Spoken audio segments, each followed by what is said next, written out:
Here's another show you can enjoy in the True Story FM family of entertainment podcasts.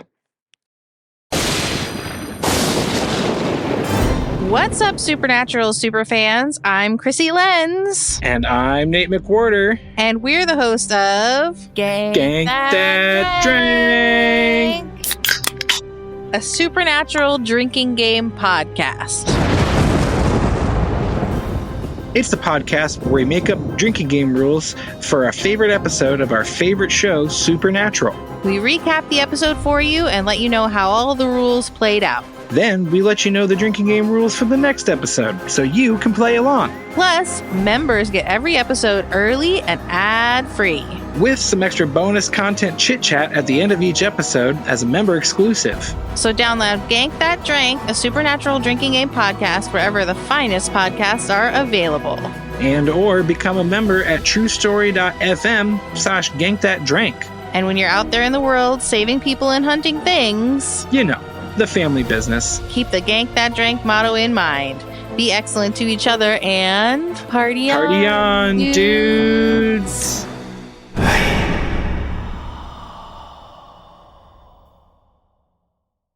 Ever wonder where the devil got his horns? How about those cloven hooves? Or that pitchfork? Wasn't he an angel? No, he was a snake. No, he's the great red dragon. No, he's the beast. He's the prince of this world. Prince of darkness. Well, he's the prince of darkness. Good morning, star lovelies. One of my names is Lester Ryan Clark. And I sometimes go by Keenan Diaz. And we're the hosts of the brand new podcast, The Devil's Details. What comes to mind when I say Lucifer? How about Satan? What about just the devil? How did the big bad of the Western world end up with so many faces? Join us as we dig up, decipher, and deconstruct the devil's many forms throughout history. Take a guided tour with Dante through the 9 circles of hell. Or revisit Satan's angsty bad boy years in Paradise Lost. Learn the ins and outs of a Faustian contract. Easier than a 1099, but with a hell of a lot more fine print. Slither on over to The Devil's Details on True Story FM and join us in the diabolic discussion. Love and hisses. Mwah! Didn't Al Pacino play him in a movie? Are you sure that wasn't Robert De Niro? I could have sworn it was Tim Curry. That was Elizabeth Hurley. Didn't he go down to Georgia at some point? All the Feelings presents Sins and Virtues.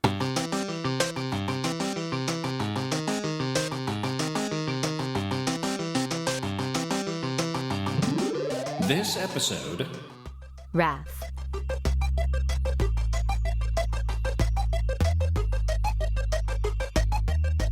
Tom, we are unleashing our wrath today. That's right, our righteous anger. Ooh, rar. Let me be the first to say rar. Okay, not the last. To you. For sure. Yes. Okay, so as to set the stage, should we talk about what wrath is? Should we allow our friend to step in? Who, our robot friend? Sure. Unless he's going to be a real meanie about it. Robot, take it away. Wrath. Noun. Great or intense anger that expresses itself in a desire to punish someone. Wow.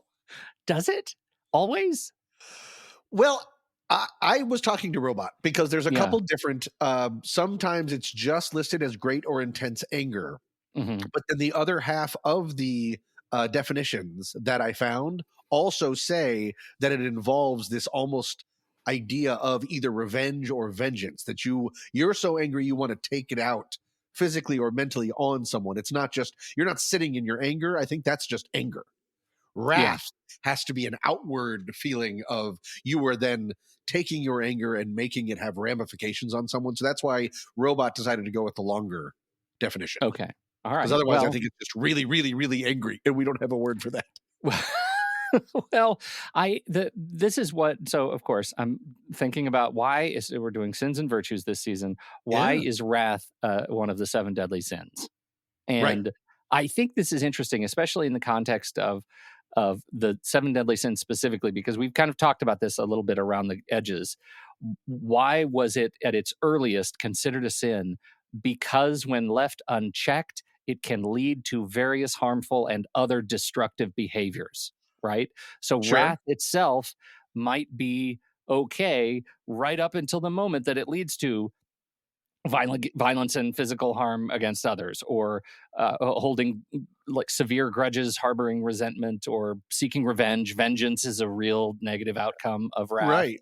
Wait, when is it okay then? Because it sounds like all the things that you just anger, right? I think you said it, right? I think it's Oh, okay. so you're It's allowed okay to to have recognize anger as long as it doesn't lead to something else more violent or I see. Okay, destructive. so if it's an inside, but Yeah. then you also said that, but it seems like keeping that inside almost for sure will lead to, because you also said like you're harboring bad feelings. Yeah, right. So How that's do you still get around it? inside, Yeah. but it's getting too worse. That's interesting. Yeah. The early Greeks were really into pillow fighting, and they thought that when you had experience you just hit a pillow real hard and you'll be Yeah. fine after a little while. They were into the earliest talk therapy. But back then we thought pillows were made of granite. Like we didn't know what comfort was, so everything sucked. Well, here's the other interesting thing that I found that some sources actually include in definitions of the destructive behavior of wrath, verbal abuse and hurtful speech, or Oh. damaged relationships and broken trust. Oh, okay. So it's That feels yeah. like a kind of a social construct now, and not just a physical like manifestation of So violence. it's not just sticks and stones. Yeah. It's also my feelings are hurt. Also, words will hurt me too. Right. Right. Sticks and stones break my bones, and so do words. That's what it should say. I was about to say that doesn't rhyme, but neither does the original one. Sticks and stones break my bones, but words will never hurt me. Yeah, Yeah. right. Right. So that's the thing that I think is really interesting. And so the concept, I don't know, what do you think? The Greeks, early Christian thoughts, at one point in the 4th century, there was a Greek monk, Evagrius Ponticus, who identified 8 evil thoughts or vices, and wrath was one of them. I guess they whittled one away. One of them was, I years. do actually know the answer to this. I believe one of them was sadness. I'm not making a joke. Oh, I thought excellent. that sadness was considered something that was evil or something to be really shunned.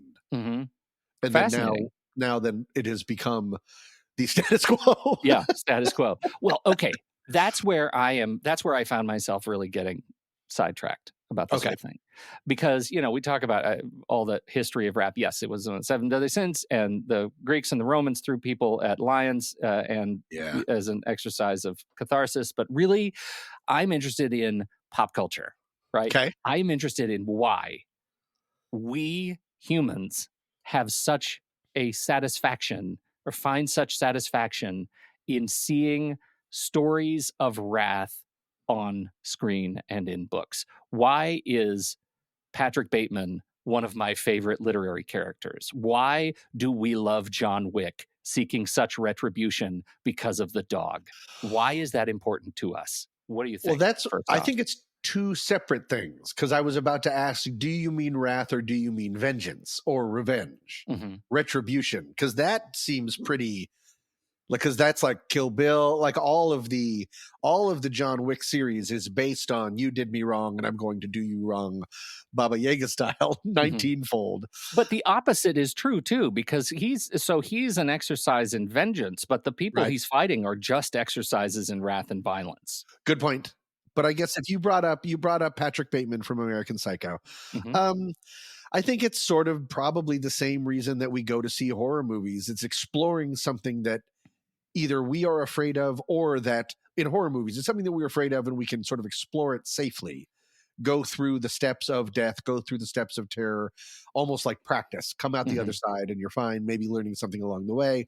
With watching other people be wrath, and be wrath is my rap name, by the way, become wrath. I think we all have that type of anger in us that comes out actually during, when I talk a little bit later in my segment, I'm going to talk about when I find wrath appearing in my life. It's a very specific, very weird place that I want to talk about. But because you have that part in you, and I think maybe sometimes, whether it's subconscious or not, we feel like we are doing more work than we know to keep that part down. Yeah. That to keep the social code going, we have to say, yes, please, thank you. We try to not get overly crazy when people drive us insane, because that's pure, what? Would that be pure id? Yeah. Of just flying from the seat of your pants? Yeah. And so Well, to be able to have someone, whether or not they are allowed to just be like, yeah, well, yes, because with Patrick Bateman, we are fascinated by sociopaths and mhm, sociopathy. What would it be like to be freed of those constraints? yeah, Ultimately, they are usually punished, not in Patrick Bateman's uh, uh, case, unless you go with that weird reading that he died really a lot earlier in the book. But yeah, to be freed of those social constraints and be able to just live your life as you see fit, punish those who you see fit to be punished. There's something incredibly freeing that we are denied. yeah, I mean, that's why there are yeah, places in like Vegas where you just pay to go into a room and smash a bunch of things. Like they give you yeah, you pay $50 and you get a sledgehammer and you destroy a printer. Or you destroy a yeah. washing machine, probably because the washing machine has taken too many of your quarters over your life. Yeah, I That get it. I think is it. And I was trying to put my finger on it, and I think you just said it. One of the characters that I think is best to describe the dehumanization of Wrath is the Incredible Hulk, right? Oh, interesting. Go more into that. I don't know as much. Well, Right. you won't like me when I'm angry. That's his main jam.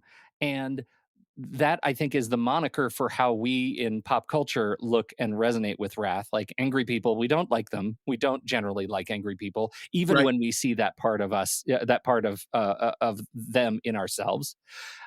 But the character as a sociological exercise is this character who is totally chill until he's not, and then he's out of control Yeah. and full of shame and regret. And it didn't take long for this other character to be invented, Abomination, which is this character of a guy who welcomed that sort of wrath, like to be free and Oh, I don't not know him. Okay. constrained by Got it. it was in the Ang Lee. Oh, No, the Edward Norton Hulk. which one was it in? The one with Abomination and William Hurt was introduced. I think it was just I think it was just the Hulk one, the Okay. main first one in the Hulk, series. Hulk classic. Hulk plane. Hulk, yeah, Vanilla Hulk, and so it was it was this exercise in like this is what happens when you sort of weaponize wrath, and it's Right. ugly, and the character design is ugly, and it is worse than the Hulk's version of wrath, right? It's Sure. disgusting, and I think that's a really interesting exercise because it really demonstrates the literal dehumanization. It turns humans into monsters. And that is a really interesting point when you bring up how disgusting he is. And whereas like Hulk, even when he's hulked out, he's still looking pretty good in those jean shorts. Yeah, right. His They're now jean shorts. purple And shorts. the Yeah, world of Patrick Bateman and John Wick, everyone's in suits. Everyone everyone's in is dressed suits. to the nines for the Right. biggest, always the biggest, whatchamacallit, violence in the entire world. So we're still masking it in humanity. That's what makes it palatable. But if you were just, so I think that's what allows it for us to be like, oh, let's play along with this. But if it was just Yeah. pure wrath, if it was pure, I don't really know what venom is, but if it was just sort of like this multi-tentacled, all-teeth monster, then Mhm. yeah, I think we would shy away from that. That's Well, not then fun. it's Lovecraft, right? Like Right. then Yeah. it's an example of the unseen, mysterious evil that just does bad, but we don't get the sort of power fantasy, right? Right. Because wrath in pop culture is seen as um, as a mode of empowerment. John Wick is an empowering movie because you can kind of put yourself in a suit and having skills that nobody else has. Right. And oh, speaking of skills, right? Like what is the Neeson movie? I have a certain set of Taken. skills, right? Right. Yeah. So those are power fantasies that allow us to live vicariously and be fulfilled Right. by this thing that we can't, as you said earlier, we can't exude ourselves. So there's this other interpretation that I found that was really interesting that used the words moral disengagement. And Oh, like you know the rules, but you don't care? yeah, right. So we as members of the audience get to look at this character like John Wick again, we'll say, Sure. and suspend our ethical standards temporarily in order to rationalize extremely violent or angry, wrathful behavior as justifiable in that context. Something that we know we would never do. My first experience with that, like really recognizing it, was John Rambo, right? First Blood. I saw First Blood. I was like, this guy is killing police officers in an incredibly violent way. And he is just a guy returning from the war that nobody understands. He deserves to have this. He deserves this retribution, to serve it to others who deserve his wrath. And where does that possibly come from? In my head, it should not belong there, right? And yet, it's viscerally satisfying to watch that happen. So there is a catharsis. So we're all feeling constrained. We're all angry. I mean, what that sort of leads to is we're all angrier than we give credence to. We all feel that we are trapped more than we think we are. We're more powerless than we are. And so we give it up to these vengeance characters as catharsis. You know, I'm really glad you said that, because I think that's sort of the next logical step, is to say, look, is this all this violent media and video games? We spent our pre-show chat talking about just the levels to which we will go to kill video game characters. Like, I am a straight up murderer of Mongols, right? Like, that's just, and I've spent 100 hours in this one particular game, and now I'm moving on fighting for the revolution. And it's just, I love living in those spaces, but they're very violent, inarguably violent, right? Mm-hmm. So you ask the question, what really is the relationship between media violence and real world aggression? And it turns out it's mixed, right? There are many studies that come out and say, you know what? There's a part of it that just experiencing this catharsis actually makes you more chill than than you actually are. There is evidence that says, you know, do violent video games actually have an impact on your violent lifestyle? Are you going to go out and beat people up? Probably not, were it not for wildly violent cultural and community sort of standards in which you're living. If you live in a community where you are exposed to real life violence, if you grew up in an abusive home, those are the things that actually have a greater trigger to and lead to real life violence. And I think that's so interesting. Japan has the highest consumption of violent media, and yet has extremely low rates of violent crime. Yeah. Why isn't Japan just made up of an island nation of murderers, and yet there they are with very low rates of violent crime? I think because they have that catharsis is my guess. I mean, they at least cliched wise, or in media, a lot of times they are portrayed as a fairly reserved society in public, but I think they have these outlets. I've always said that I've never agreed with people demonizing video games. So violent video games lead to violence or lead to any real other human behavior. That being said, it's not exactly violence, but I think the number one most dangerous place that I've ever been to in my life is a movie theater parking lot after a Fast and Furious movie releases. Because all of a sudden everyone is dumb. Family. Yeah, whatever. Everyone is family, and it's just like there's the amount of squealing tires and stuff just to get to the nearest Applebee's is insane. Yeah, it is. I mean, I think that's real. I don't know if there are any studies on that, but I am definitely like alpha case number one. That I could watch 15 minutes of Ronin and walk out of my house and be a danger to myself and others. And all of a sudden you're driving the wrong way on a street for no reason. No reason. Yeah, you're not running from anybody.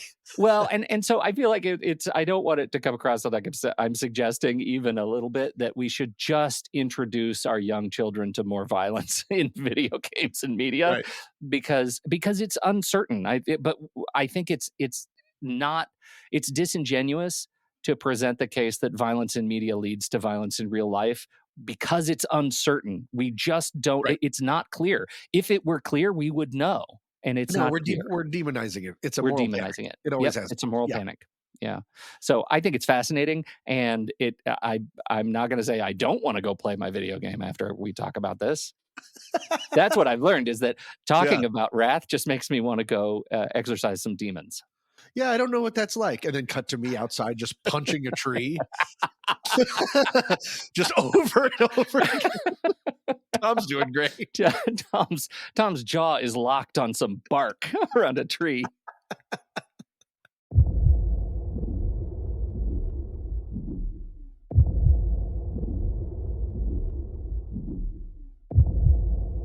A quote from Shirley by Charlotte Bronte. You do not know how the people of this country bear malice. It is the boast of some of them that they can keep a stone in their pocket 7 years, turn it at the end of that time, keep it 7 years longer, and hurl it and hit their mark at last.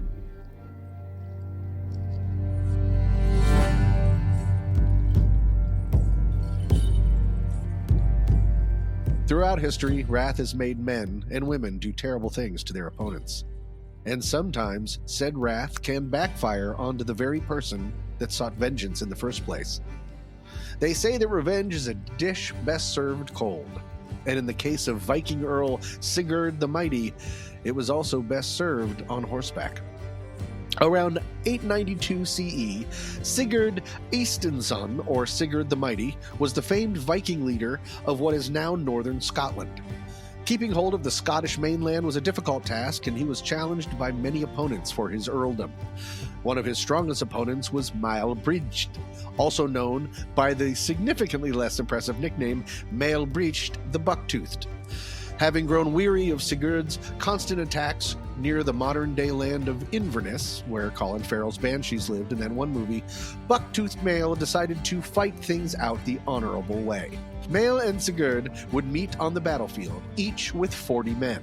They would fight it out, and the victor would become the Earl of the land. But, known both for his military prowess and his shaky relationship with fairness, Sigurd the Mighty squirreled the deal in a mighty way. Breaking the compact, he showed up with 40 horses, but had 2 warriors upon each horse, thus outnumbering his enemy 2-1. Mael and his men fought bitterly, but were quickly defeated by the overwhelming Sigurd's army. Showing contempt and wrath for his beaten foe, Sigurd wanted to punish and humiliate him. He had Mael decapitated, and he tied the severed head to his horse as a brutal sign of victory and dishonor. But even in death, Mael wasn't quite finished with Sigurd the Mighty, and Sigurd the Mighty's wrath was about to, well, bite him back. For Mael the Bucktooth got his nickname from his protruding front teeth, and this being the late 9th century, dental hygiene wasn't exactly at the top of anyone's list. So while the gloating Sigurd rode back to town, Maelbrigt's rotten teeth scraped across Sigurd's leg, opening a wound. The wound quickly became infected, and days after his victory in battle, Sigurd the Mighty was brought low by disease and died. For the want of a nail, the world was lost. For the want of a toothbrush, the Viking's wrath was his undoing. Want to ride into battle with Uncle Pete and I and fight off the moths flying out of our wallets? Then gallop over to allthefeelings.fun to subscribe and become a feeling friend today. For the infectiously low price of $35, you can help decapitate the costs of making this show and keep it on the air. And to the victor go the podcast spoils. As a feeling friend, you'll have access to live streams of each episode, special member-only bonus episodes and contents, stickers, and so much more. So giddy on up to allthefeelings.fun and become a feeling friend today, you adorable Norseman, you. Podcast Valhalla awaits. And now, back to the show. Hi, Pete. Oh, hi. Hi. I would like to begin this next segment with a memory test. We were talking a little bit about getting older. Mm-hmm. You want to try a memory test? I'm taking you back to December 22nd, 2022. This would be episode 502. I talked about a phenomenon in Los Angeles, and I was wondering if it was happening around the world. Do you remember what I called the beep back? And it's okay if you don't. The phenomenon of the beep back. The phenomenon of the beep back. What would that possibly have been? No, I don't. Oh, was this a horn related event? It was definitely it's horn like- related. Yeah, where somebody does something and you honk at them or you get honked at and it's like a reciprocal honking. Is it something Correct. like that? The Yeah. beep knock, my anxiety, because we were still just talking about anxieties, and my anxieties was post-pandemic driving when everyone lost their mind. And the beep back was something that I noticed back then, starting in 2022, where usually the aggressor, like the bad guy A, does something that angers good guy B, because bad guy A does something dangerous. So B beeps at him. And A was clearly in the wrong, but A goes, no, and beeps back. Even though he, she, or it were the aggressor and were the problem, it's like a beep off. Yeah, they're it's a just beep beeping off. now. Yeah. Well, Pete, it has not gone away. It has grown exponentially. Now I have seen, like when I'm walking my dog, I have seen like someone cut someone off, the cutoffee beeps, the cuttoffer beeps back, and now other people are beeping as if to say, I saw that too. And then like passerbys, like pedestrians are saying the word beep. Like it's insane. The beep off has gone nuts. Why do I bring this up? I was trying to think about when I, in my life, feel wrath. So much anger that I instantly want to or wish punishment upon someone or something. It's very rare. We know this. I'm a soy boy. I'm a beta. I'm over empathetic. I'm very turn the other cheek. I'm very, in times of war, I would definitely be a dove. But even like less of like I'd be a dove at brunch. Like it's insane. Like I'm just not a bloodthirsty fists up person. Yeah. But I noticed going through like a day, I noticed there is one time more than any other that I do feel wrath. And it's driving. It's road rage, but I need to redefine it. And this is where it's either not interesting at all or interesting, because I want us to sort of explore it together, because I can't come quite to the end of it.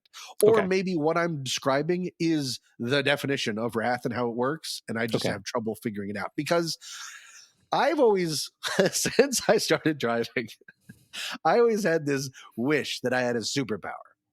And the superpower would be I could make someone's car, all four of their tires pop at the same time. I've had that wish. Have you really? Yes. But not pop so they go careening. I don't want them to ever be in harm's way, but I want them to drive on their rims for a little while. Yeah. I want them to be inconvenienced both with time and money.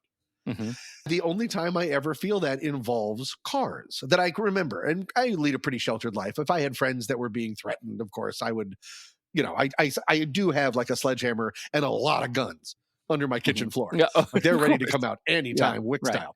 And gold coins. Yeah, it's good. So many gold coins. Yeah. Yeah. But I think they're chocolate. Those chocolate gold coins, because like most of my money has melted into one big coin. So I don't know if I'm rich or destitute. Either way. And then it's also very fleeting. I don't save that up in like, sometimes people get so angry you find them, you see them muttering like 3 blocks later, or they're still going at it. It's very fleeting by about like 2 intersections driving normal speed. So like maybe 1 minute 45 seconds, I'm already like, nah, I don't know what they're going through, who cares, it's all fine. But in that moment I feel the closest that I have to wrath of immediate punishment. Like I'm glad that I don't have that superpower, because like Big O tires would go out of business because they would have sold out of all of their stock. Right. So what I realized, because I was like, well, where does that come from and why? I feel wrath because I got scared. I'm not angry. I'm not feeling wrath of like, you're taking too long to go through the light. That's where beatbacks start. I don't ever feel that way. You're just inconveniencing me. Guess what? I'll be fine. I'm never in that much of a hurry. But because you made me feel unsafe, it's almost like through being a little bit inconsiderate or daring to have other things on your mind than my safety, you broke the construct that I have around me that driving is safe. Yeah. And I'm fine in my everyday life. And had I not been watching, your inconsiderate move could have really caused severe harm. Like it was because everyone drives 90,000 miles an hour here. So accidents aren't like we don't have a lot of fender benders on the 405. Like we have the 405 is closed now for a while because that car is now 3 cars. And so that's what I found is the wrath doesn't come from, I'm so angry at you. It's you scared me. And you sort of shook my foundation of I'm going to be fine. And my response to that isn't an inward response at first of, oh, okay, I'm glad that I was careful. I'm glad all this stuff. Instead, it's like, how dare you put me through this horror movie that I didn't sign up for? Is that interesting? Yeah. Do you relate to that? I never thought about it that way before until we started researching for this podcast, this episode. Okay. Here's what hits me first. Do you have daddy issues? No. What hits me first is that wrath, as we've been talking about it, feels very much like it's the example of loss of control, right? We're talking about the Hulk, right? It's just like you lose control. And loss of control, when you feel unsafe, that is also an example of loss of control. And so it makes sense to me where if I'm scared because I am on the verge of losing control of my vehicle somehow, that I would end up like lashing out in that sort of immediate wrath, that like hormonal wrath, because that is what's going to fuel me to regain control. Irrationally. It's almost like making your heart beat faster so blood goes to the places where it needs it, almost. Right. It's almost like a burst of adrenaline. We're Neanderthals. You and me, we're Neanderthals, right? We're hanging around at the fire pit, and we happen to have clubs. And let's just say I do something that makes you feel out of control. And your first instinct in that wrathful environment might just be to hit me over the head. And what doing that will do is put you back in control. Right? Okay. Right. That puts you back in control. So doesn't that make sense? That would be the thing that you wish is essentially violence on others, right? But it puts you back in a position of power and authority. But I want, yes, but I like want to lizard brain authority. But I want to, because that's what I was going to, just for fun, push back at is I wasn't in a situation when I was driving of authority or power. But I guess if you massage that word into control, I felt I had control over my situation and it was taken away from me. And the irrational way to assert that back is to punish whatever or whomever took me out of control. Or even better, my relationship with my mind powers to pop all their tires makes the world safer because they're a danger, right? Well, that's interesting. You're also so dangerous. I'm doing a service. Yeah, I am John Wicking the roads. Right. Mine was a little bit different than yours. I did have the tire thing, but I also then saw, I don't even remember what it was, Beverly Hills Cop maybe, or one of the Police Academy movies, where I had laser mind power and I could saw a car in half and the car would just like and slide off in two pieces, where you'd have the people still driving on the front 2 wheels, just dragging the back of the car. Now they're Flintstoning it? Yeah, they were totally Flintstoning it. And so that was mine when I first started driving. That was my head voice was always like, which car am I going to cut in half now? Right? And it was always an example of it would get them out of the way. Right? Because they're worse than me. I think I am mostly that, but there is, I think, also a little bit of self-righteousness in it that I don't think I'm getting them out of the way of society. I want them also, well, that's it. I want them to feel what they made me feel a little bit in a way that will be safe. So I don't want to cut, like some people with wrath, with road rage, you will zoom ahead and recut them off or do a brake check. That's all dangerous, horrible stuff. I never want to do that. But I also want, it's almost like I want to teach them a lesson so hopefully they'll be better in the future. So I'm not getting them out of the way of everybody else, but I am giving them a real good think while they go to Midas. Right. For their inexplicably lasered tires. Yeah. That's the thing. And because you, I mean, as you using your words, you're a beta soy boy. Yeah.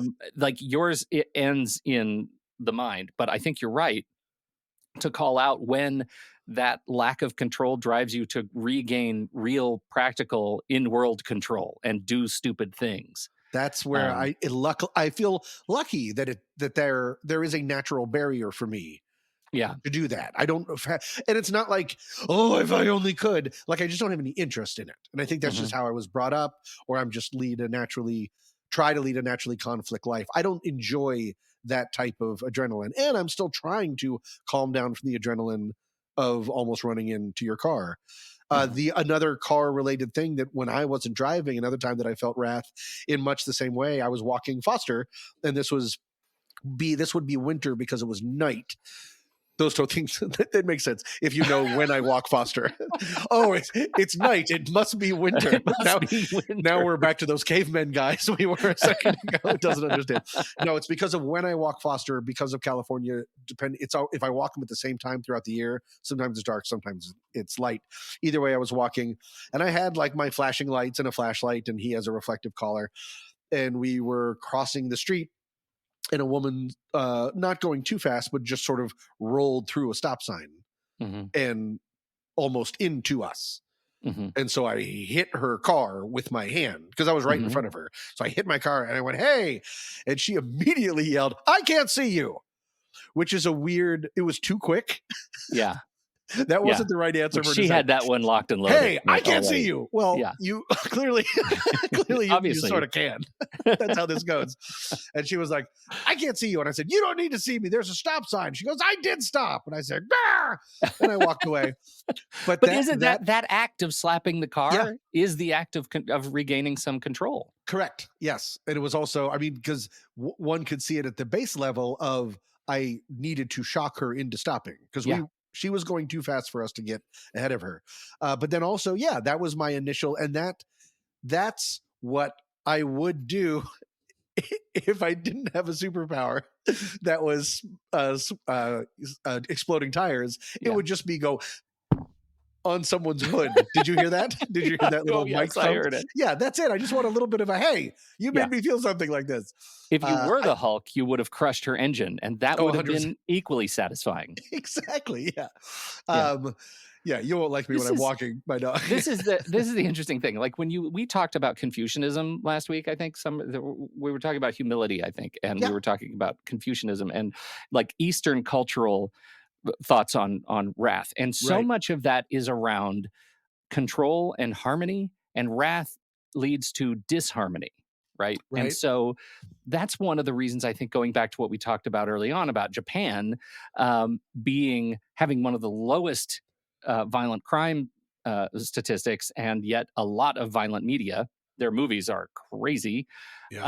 That's kind of it, right? Is that they don't have necessarily the Western vein of wrath that sits so close to the surface of our forehead skin.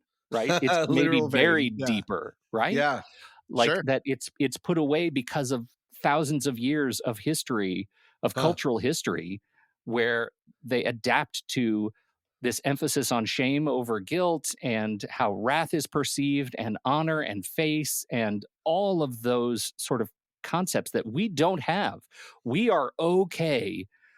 You're saying Americans, for instance. Exactly. I would say the West. Right. We're okay being idiots. Yeah, because we're like we're newborns compared to Japan and Japanese history. Yeah. Well, and look, like the example of I'll just say the Karen meme, right? Karens, right? The example, like go look for the footage of that woman who was clearly in extraordinary state of trauma, that she was blind to reality, yelling at the bird watcher who just asked her to leash her dog. Right. That was a complete innocent exchange, and she was blinded by fear that led her to this wrathful exchange, this screaming exchange at this innocent black man who was doing nothing. And that was her trying to regain control. But but the control was so, either her general ability of control is so tenuous, or her control was so taken so far away from her. The lengths she had to go, the amount of time she had to hit the hood of that car, Yeah. her hand would have fallen off. It became ridiculous. It became ridiculous, and it became an internet thing. But ultimately, it's very, very sad because that's somebody who's living in trauma that is unaddressed and fear that is unaddressed. And I think that's what I get out of it. Like, this is all an effort to figure out how anger can drive us toward regaining control and agency in our experiences. That's my take on it. My completely idiotic, I love it. unexperienced take. You know what I think we need emotionally and physically? Just more beeping, Pete. Yeah. More beeping. Beeping and beeping back. Do you know what we don't have? What? We don't have any, like this whole season, we've done like 5 episodes and we haven't come up with any new products. I have one. What's that?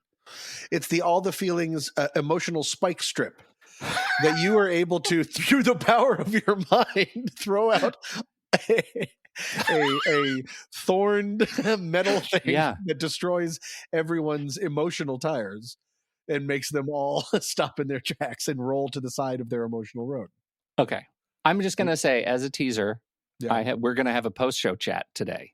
Oh, so what? Members, Feeling I have a story friends, hold on. about that. Yeah, Feeling This Friends, is hold on. Because when we're unprecedented. done, I have a story, and it's just about this, and I think you're going to love it.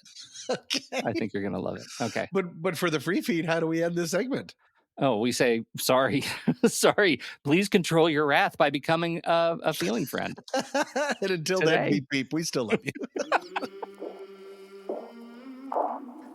And now, a thing Mark Twain maybe said.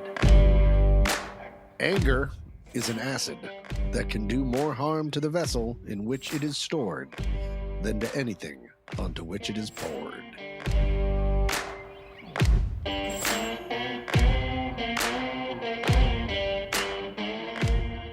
Thank you all so much for joining us this week for another fascinating episode of All the Feelings. We are thrilled to be here. This week's tune is Howlin' at the Moon by Define Us. Howling at the moon, right? Week? Wrath. Yeah. See, this is all purposeful. We do this on purpose. Yeah. This is my wrath coming out. At the end of the season, you're going to need your own murder board with a lot of yarn because it goes all the way to the top. Yeah. What are we doing next week? I don't remember. You just told me that. Oh, chastity. Right. Put on your chastity belts, everybody, because this is going to be a real family-friendly one. Throw away the key. Throw away the key. Exactly right. Until then, I am Tommy Metz III. And I'm Pete Wright. Thanks for downloading. We'll be back next week on All the Feelings, Sins, and Virtues.